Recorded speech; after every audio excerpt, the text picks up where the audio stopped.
Karnataka 28 clear ಪಿಕ್ಚರ್ಗೆ ಮತ್ತೊಮ್ಮೆ ಸ್ವಾಗತ.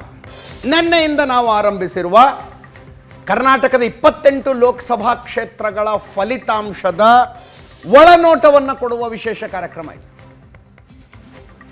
ಒಂದು ಲೋಕಸಭಾ ಕ್ಷೇತ್ರದಲ್ಲಿ 4 ವಿಧಾನಸಭಾ ಕ್ಷೇತ್ರಗಳು ಬರ್ತವೆ.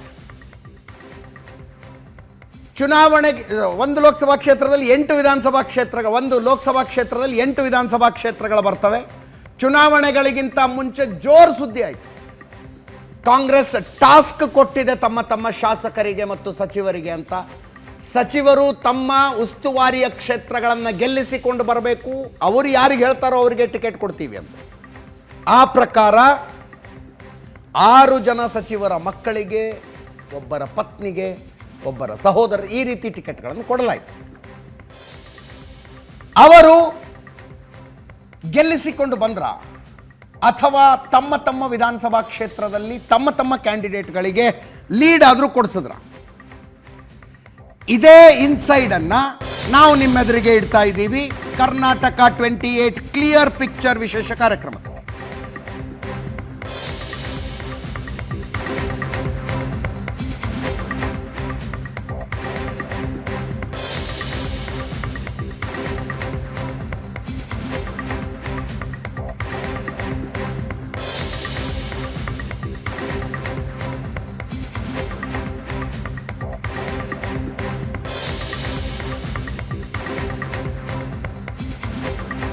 ಕಾಂಗ್ರೆಸ್ ಶಾಸಕರ ಕ್ಷೇತ್ರಗಳಲ್ಲಿ ಬಿಜೆಪಿ ಅವರಿಗೆ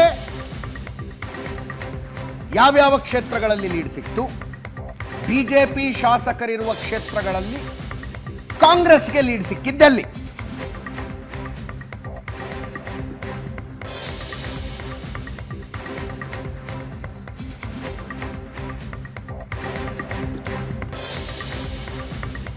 ಇನ್ನೂರ 24 ವಿಧಾನಸಭಾ ಕ್ಷೇತ್ರಗಳ ಪೈಕಿ 141 ಕ್ಷೇತ್ರಗಳಲ್ಲಿ ಬಿಜೆಪಿ ಜೆಡಿಎಸ್ ಮೈತ್ರಿ ಲೀಡ್ ತಗೊಂಡಿದೆ. 141 ಕ್ಷೇತ್ರಗಳಲ್ಲಿ 141ರ ಪೈಕಿ 124ರಲ್ಲಿ ಬಿಜೆಪಿ, 17ರಲ್ಲಿ ಜೆಡಿಎಸ್. ಕಾಂಗ್ರೆಸ್ಗೆ ಲೀಡ್ ಸಿಕ್ಕಿದ್ದು 83 ವಿಧಾನಸಭಾ ಕ್ಷೇತ್ರಗಳಲ್ಲಿ. 83 ವಿಧಾನಸಭಾ ಕ್ಷೇತ್ರಗಳಲ್ಲಿ ಕಾಂಗ್ರೆಸ್ಗೆ ಲೀಡ್. ನಿನ್ನೆ ಬೆಂಗಳೂರು ಗ್ರಾಮಾಂತರದಿಂದ ಆರಂಭಿಸಿದ್ವಿ. ಬೆಂಗಳೂರು ಗ್ರಾಮಾಂತರ, ಬೆಳಗಾವಿ, ಶಿವಮೊಗ್ಗ, ಕಲಬುರಗಿ, ಚಿಕ್ಕೋಡಿ, ದಾವಣಗೆರೆ, ಬೀದರ್, ಬಾಗಲಕೋಟೆ, ಕೊಪ್ಪಳ, ವಿಜಯಪುರ, ಹಾವೇರಿ, ಧಾರವಾಡ, ಬಳ್ಳಾರಿ, ಇಷ್ಟು ಕ್ಷೇತ್ರಗಳನ್ನು ನಿನ್ನೆ ನೋಡಿದೆ. ಇವತ್ತು ಮಂಡ್ಯದಿಂದ ಆರಂಭಿಸೋಣ. ಮಂಡ್ಯ 2019ರ ಚುನಾವಣೆಯಲ್ಲಿ ಸುಮಲತಾ ಅವರು ಪಕ್ಷೇತರರಾಗಿ ನಿಂತಹ ಕ್ಷೇತ್ರ. 1.25 ಲಕ್ಷ ಮತಗಳ ಅಂತರದಿಂದ ನಿಖಿಲ್ ಕುಮಾರಸ್ವಾಮಿ ವಿರುದ್ಧ ಸುಮಲತಾ ಗೆದ್ದಿದ್ರು. ಈ ಸಲ ಕಳೆದ ಸಲದ ರಿಸಲ್ಟ್ ಅನ್ನು ನೋಡ್ತಾ ಇದ್ದೀರಿ. ಈ ಸಲ ಸುಮಲತಾ ಅವರಿಗೆ ಟಿಕೆಟ್ ಸಿಗಲಿಲ್ಲ, ಯಾಕಂದ್ರೆ ಈ ಕ್ಷೇತ್ರ ಜೆಡಿಎಸ್ ಪಾಲಾಯಿತು. ಕುಮಾರಸ್ವಾಮಿ ಅವರ ಕ್ಯಾಂಡಿಡೇಟ್ ಆದರು. ಸ್ಟಾರ್ ಚಂದ್ರು ವಿರುದ್ಧ 2,84,620 ಮತಗಳ ಅಂತರದಿಂದ ಕುಮಾರಸ್ವಾಮಿ ಅವರು ಗೆದ್ರು. 8 ವಿಧಾನಸಭಾ ಕ್ಷೇತ್ರಗಳು: ಮಂಡ್ಯ, ಮದ್ದೂರು, ಮೇಲುಕೋಟೆ, ಶ್ರೀರಂಗಪಟ್ಟಣ, ನಾಗಮಂಗಲ, ಮಳವಳ್ಳಿ, ಕೃಷ್ಣರಾಜಪೇಟೆ, KR ನಗರ. 8 ವಿಧಾನಸಭಾ ಕ್ಷೇತ್ರಗಳು.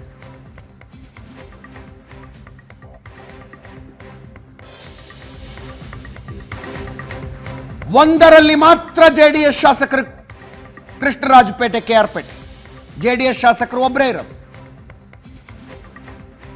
6 ಕ್ಷೇತ್ರಗಳಲ್ಲಿ ಕಾಂಗ್ರೆಸ್, ಇನ್ನೊಂದು ಕ್ಷೇತ್ರದಲ್ಲಿ ಕಾಂಗ್ರೆಸ್ ಬೆಂಬಲಿತ ಶಾಸಕರು. ಯಾರ್ಯಾರು ಎಷ್ಟೆಷ್ಟು ಲೀಡ್ ಕೊಟ್ಟರು? ಒಂದೇ ಒಂದು ಕ್ಷೇತ್ರದಲ್ಲೂ, ಒಂದೇ ಒಂದು ವಿಧಾನಸಭಾ ಕ್ಷೇತ್ರದಲ್ಲೂ ಕಾಂಗ್ರೆಸ್ಗೆ ಲೀಡ್ ಸಿಗಲಿಲ್ಲ ಮಂಡ್ಯದಲ್ಲಿ. ಮಂಡ್ಯ ರವಿ ಗಣಿಗ ಅವರ ಕ್ಷೇತ್ರದಲ್ಲಿ 38,220 ಮತಗಳ ಲೀಡು ಜೆಡಿಎಸ್ಗೆ. ಮದ್ದೂರು KM ಉದಯ್ 56,778 ಮತಗಳ ಲೀಡು ಜೆಡಿಎಸ್ಗೆ. ಮೇಲುಕೋಟೆ ದರ್ಶನ್ ಪುಟ್ಟಣ್ಣಯ್ಯ 49,882 ಮತಗಳ ಲೀಡು JDSಗೆ. ಶ್ರೀರಂಗಪಟ್ಟಣ ರಮೇಶ್ ಬಂಡಿ ಸಿದ್ದೇಗೌಡ 48,589 ಮತಗಳ ಲೀಡು JDSಗೆ. ನಾಗಮಂಗಲ ಚಲುವರಾಯಸ್ವಾಮಿ 46,511 ಮತಗಳ ಲೀಡು JDSಗೆ. ಮಳವಳ್ಳಿ ನರೇಂದ್ರ ಸ್ವಾಮಿ ಅವರ ಕ್ಷೇತ್ರದಲ್ಲಿ 9,355 ಮತಗಳ ಲೀಡು JDS. KR ಪೇಟೆ HT ಮಂಜು JDS ಶಾಸಕರು 26,522 ಮತಗಳ ಲೀಡನ್ನು ತಮ್ಮ ಪಕ್ಷಕ್ಕೆ ಕೊಟ್ಟಿದ್ದಾರೆ. KR ನಗರ ರವಿಶಂಕರ್ ಅವರ ಕ್ಷೇತ್ರದಲ್ಲಿ ಕಾಂಗ್ರೆಸ್ ಶಾಸಕರ ಕ್ಷೇತ್ರದಲ್ಲಿ 6,847 ಲೀಡು JDS. 8 ಕ್ಷೇತ್ರಗಳಲ್ಲಿ JDS ಲೀಡು. ಅತಿ ಹೆಚ್ಚಿನ ಲೀಡ್ ಬಂದಿದ್ದು ಮದ್ದೂರಿನಲ್ಲಿ ಉದಯ್ KM ಕಾಂಗ್ರೆಸ್ ಶಾಸಕರು 56,000 ಲೀಡು. ಮೇಲುಕೋಟೆ ದರ್ಶನ್ ಪುಟ್ಟಣ್ಣಯವರ ಕ್ಷೇತ್ರದಲ್ಲಿ 49,000, ಶ್ರೀರಂಗಪಟ್ಟಣದಲ್ಲಿ 48,000, ಚಲುವರಾಯಸ್ವಾಮಿ ಅವರ ಕ್ಷೇತ್ರದಲ್ಲಿ 46,000 ಲೀಡು. ಪ್ರಶಾಂತ್. ಅಜಿತ್, 2019ರಲ್ಲಿ ಮಂಡ್ಯದ ಚುನಾವಣೆಯಲ್ಲಿ ನಿಖಿಲ್ ಕುಮಾರಸ್ವಾಮಿ ಸೋತ ಕಾರಣದಿಂದ ಸರ್ಕಾರ ಬಿದ್ದಿತ್ತು. ಪ್ರತಿಷ್ಠೆಯ ಪ್ರಶ್ನೆಯಾಗಿ ಮುಖ್ಯಮಂತ್ರಿಗಳು ಮಗನನ್ನು ನಿಲ್ಲಿಸಿದ್ರು, ಸುಮಲತಾ ನಿಂತರು, BJP ಸುಮಲತಾ ಅವ್ರನ್ನ ಬೆಂಬಲಿಸಿತು, ಕಾಂಗ್ರೆಸ್ ಸುಮಲತಾ ಅವ್ರನ್ನ ಪರೋಕ್ಷವಾಗಿ ಬೆಂಬಲ ಕೊಡ್ತು. ಆ ಕಾರಣದಿಂದ ಸುಮಲತಾ ಗೆದ್ದರು. ನಿಖಿಲ್ ಸೋತ ನಂತರ ಕಾಂಗ್ರೆಸ್ ಮತ್ತು JDSನ ಶಾಸಕರು BJP ಹತ್ತ ಹೋದರು, 17 ಶಾಸಕರು. ಕಳೆದ 2023ರ ಚುನಾವಣೆಯಲ್ಲಿ ಈ ಲೋಕಸಭಾ ಕ್ಷೇತ್ರದಲ್ಲಿ 8ರಲ್ಲಿ 7 ಕಾಂಗ್ರೆಸ್ ಜಯಭೇರಿ. 18ರಲ್ಲಿ JDS ಸ್ವೀಪ್ ಮಾಡಿತ್ತು, 23ರಲ್ಲಿ ಕಾಂಗ್ರೆಸ್ ಸ್ವೀಪ್ ಮಾಡಿತು. ವಿಧಾನಸಭೆಯಲ್ಲೂ ನಾವು ನೋಡಿದ್ವಿ, ಚಲುವರಾಯಸ್ವಾಮಿ, ನರೇಂದ್ರ ಸ್ವಾಮಿ, ರಮೇಶ್ ಬಂಡಿ ಸಿದ್ದೇಗೌಡ, ರವಿ ಗಾಣಿಗ ಎಲ್ಲರೂ ಕೂಡ ಕುಮಾರಸ್ವಾಮಿ ಮೇಲೆ ಭಾಳ ಪರ್ಸ್ನಲ್ ಅಟ್ಯಾಕ್ಗಳನ್ನು ಮಾಡಿದರು. ಕುಮಾರಸ್ವಾಮಿನೂ ಪರ್ಸ್ನಲ್ ಅಟ್ಯಾಕ್ ಮಾಡಿದರು.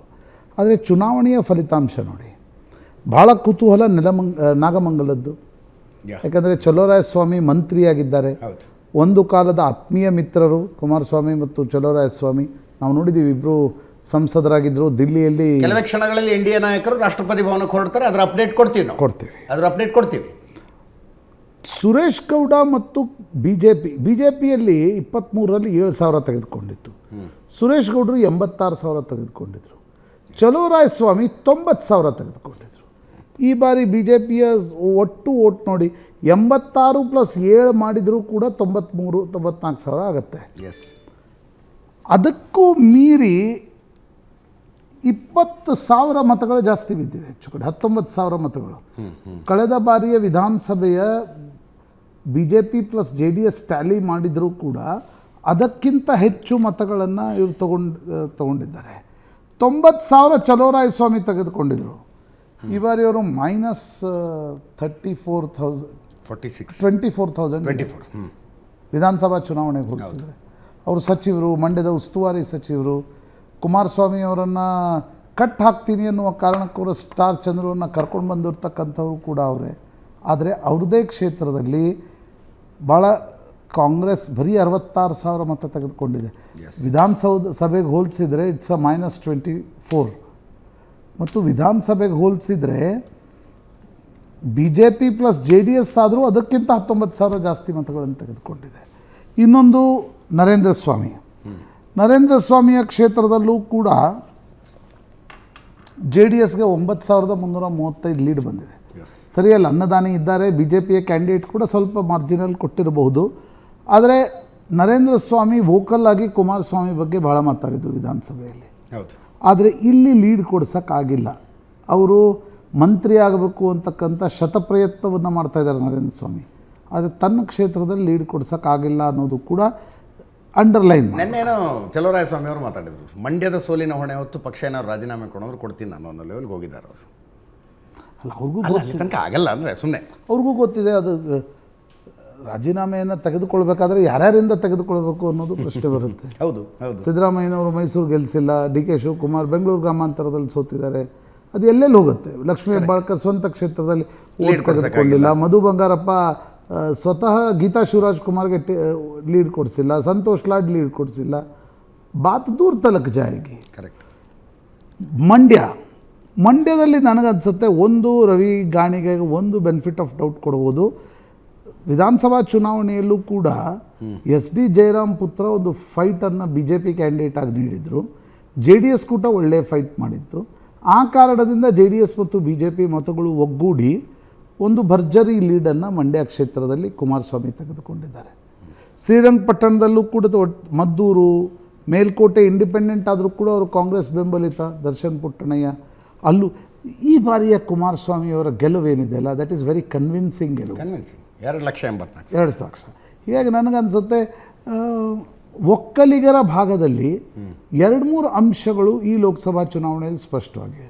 ಕುಮಾರಸ್ವಾಮಿ ಬಿ ಜೆ ಪಿ ಜೊತೆಗೆ ಬಂದು ಕಾಂಗ್ರೆಸ್ 2023 ಒಂದು ಹೆಜ್ಜೆ ಮುಂದೆ ಹೋಗಿತ್ತು, ಅದನ್ನು ವಾಪಸ್ ಆ ಹೆಜ್ಜೆಯನ್ನು ಹಿಂದೆ ಸರಿಸಿದ್ದಾರೆ. ಇದನ್ನು ಒಪ್ಪಲೇಬೇಕು. ಒಕ್ಕಲಿಗರ ಭಾಗದಲ್ಲಿ ಈ ಗೆಲುವಿಗೆ ಎನ್ ಡಿ ಎಗೆ ಕುಮಾರಸ್ವಾಮಿಯವರ ಪಾತ್ರ ದೊಡ್ಡದಿದೆ. ಕಳೆದ ಬಾರಿಯ ಸೋಲಿನ ಸೇಡನ್ನು ಕುಮಾರಸ್ವಾಮಿ ಮಂಡ್ಯದಲ್ಲಿ ತೆಗೆದುಕೊಂಡಿದ್ದಾರೆ. ಒಂದು ಸಣ್ಣ ಬ್ರೇಕ್ನ ಸಮಯ. ಮಂಡ್ಯದ ನಂತರ ಚಿಕ್ಕಬಳ್ಳಾಪುರ ಮತ್ತೊಂದು ಇಂಟ್ರೆಸ್ಟಿಂಗ್ ಕ್ಷೇತ್ರ.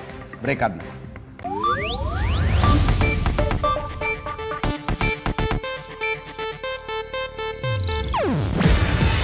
ಇದು ಏಷ್ಯಾನೆಟ್ ನ್ಯೂಸ್ ನೆಟ್ವರ್ಕ್ ಪ್ರಸ್ತುತಿ. ನೀವು ನೋಡ್ತಿದ್ದೀರಾ ಏಷ್ಯಾನೆಟ್ ಸುವರ್ಣ ನ್ಯೂಸ್.